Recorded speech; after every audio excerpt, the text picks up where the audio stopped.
to help other people. So people were living with us, you know, and these were people that came to America, that crossed the border illegally. So when they were living with us, we're talking about, you know, girls and guys, different ages, living in our homes. It was during that time that me and my brothers got molested. We got molested by some girls and then some guys, and I'll be honest with you, we kept it to ourselves, you know, and then there was this other guy who we ended up moving to a place called 9th Street in Burlington, and there was this guy who actually was very friendly with all the kids from the building, you know. And what he would do, he would get us, he would have us come over, you know. If you did what he wanted you to do, he would buy you stuff, you know. For us, candy was big, you know what I'm saying? So candy, he would and I remember one day he had a ditching party, and we were in elementary. He had a ditching party. It was on the 6th floor, and he invited all the kids to go down there. So we did. And when we got there, he had pizza for us. He had soda. He had, you know, pornography playing in the background. And he started making the kids, you know, play with each other. So we were all right there messing with the kids, playing with each other and all that. And you know, when you're exploring that at that age, you know what I'm saying? You're like, oh, this is cool and all this stuff. But what happened was that afterwards we would fall asleep, and he would go around and molest the kids. And I remember once he came to me, and while I was asleep, I can feel like, what is this, you know? And I turned, and he was behind me. He had taken all my clothes, and so I remember like kicking him and jumping out and saying, "What are you doing? What are you doing?" He goes, "No, calm down, calm down." I said, "Nah, this is stupid, you know this." And I ran out, you know. And I remember, you know, in telling my brothers, "Man, we got to tell my dad. We got to tell my dad."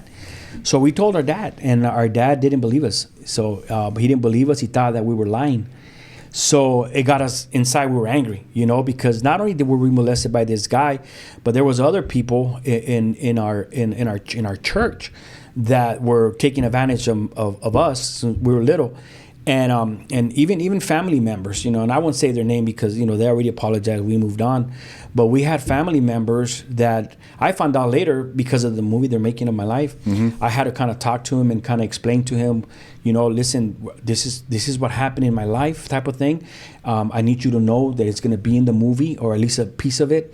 But I'm going to change the name. And it was sad because, you know, my uncle started confessing to me that he didn't realize what he was doing. He was young. So back then he was bigger than us, right? But I realized he was only 14 years old. And then he confessed to me that the neighbor was molesting him. So you know, he didn't know any better. So when he came to us and started molesting us, what did he do? Just touch you? No, he would make us, you know, suck his penis, you know. So, and remember, 14 years old. He was 14 years old. He was about 14, 13 years old. And this is what he told us, you know. And he told me, you know, mijo, I'm sorry. I was being molested, you know, like I didn't know any better, you know. And so now as an adult, I understand, you know what I mean? But to a kid at that age, it's very traumatizing, you know. So anyway, so we had all that to carry. We understood that my dad didn't like gangs because I had an uncle who was older than us. My uncle was an OG, original gangster, right? He was one that he would sell heroin. He was a drug dealer. He had guns. You know, we called him Choco, and we looked up to him. But we knew that his lifestyle bothered my dad.